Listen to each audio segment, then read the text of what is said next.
ದಿನಗಳಿಂದ ಮೈಮರೆಯಿಂದ ಕೂಡಿರುವ ಕೊಳೆದೀಪ ಬೇಕಾದದ್ದು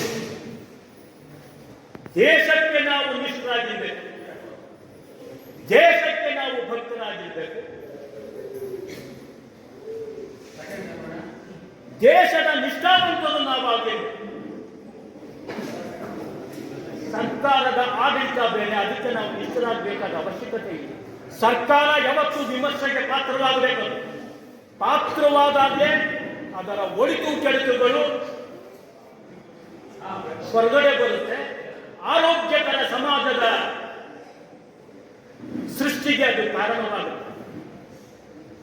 ಬೇಸರದ ಸಂಗತಿ ಎಂದರೆ ಈಗ ನಾವಿರುವಂತಹ ಸಮಾಜ ವಿಮರ್ಶೆ ಇಲ್ಲದೆ ಇರುವಂತಹ ಒಂದು ಸಮಾಜ. ಒಂದು ಆ ಕಡೆ ಇಲ್ಲ ಈ ಕಡೆ, ಒಟ್ಟಾರೆ ಸಮಷ್ಟಿ ಪ್ರಜ್ಞೆಯಿಂದ ಸರಿ ತಪ್ಪುಗಳನ್ನು ವಿಶ್ಲೇಷಣೆ ಮಾಡುವಂತಹ ಒಂದು ಕಾಲಘಟ್ಟದಲ್ಲಿ ನಾವಿಲ್ಲ. ಈ ವಿಮರ್ಶೆಯ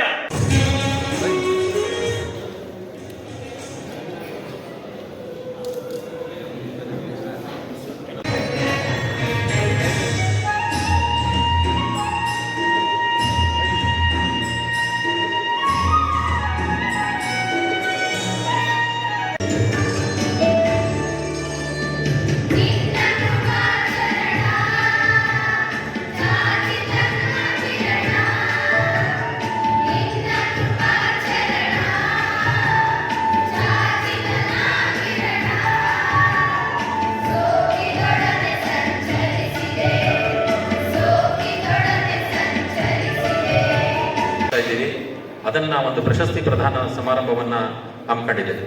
ಈ ಒಂದು ಸುಂದರ ಸಮಾರಂಭದ ಉದ್ಘಾಟನೆಯನ್ನ ನೆರವೇರಿಸಲಿಕ್ಕೆ ನಮ್ಮ ಕ್ಷೇತ್ರದ ಜನಪ್ರಿಯ ಶಾಸಕರು, ಯಾಕೆ ಅಂತಂದ್ರೆ ಈ ಸಂಘ ಆರಂಭ ಆಗಿದ್ದೇ ಅವರ ಒಂದು ಘನ ಉಪಸ್ಥಿತಿಯಲ್ಲಿ ಒಂದು ಪುಟ್ಟ ಗ್ರಾಮದಲ್ಲಿ ಈ ಒಂದು ಸಂಘ 2001ರಲ್ಲಿ ಆರಂಭ ಆಯಿತು. ಆಗ ಅವರು ಶಾಸಕರಾಗಿದ್ದರು. ಆ ಸಂದರ್ಭದಲ್ಲಿ ಅವರು ಎಲ್ಲ ಪುಟ್ಟ ಪುಟ್ಟ ಕಾರ್ಯಕ್ರಮಗಳನ್ನು ಗಿಡ ನೆಡ್ತಕ್ಕಂಥದ್ದು. ಅವಾಗ ತಾನೇ ಎಸ್ ಎಂ ಕೃಷ್ಣ ಸರ್ಕಾರದಲ್ಲಿ ಬಿಸಿ ಊಟ ಒಂದು ಯೋಜನೆಯನ್ನು ಜಾರಿಗೆ ತಂದಿತ್ತು. ಆ ಯೋಜನೆ ಜಾರಿಗೆ ತಂದಾಗ ಆರಂಭದಲ್ಲಿ ಬಿಸಿ ಊಟದ ತಟ್ಟೆಗಳು ಇನ್ನೂ ಕೊಡ್ತಕ್ಕಂಥ ವ್ಯವಸ್ಥೆ ಮಾಡಿರಲಿಲ್ಲ. ಅವಾಗ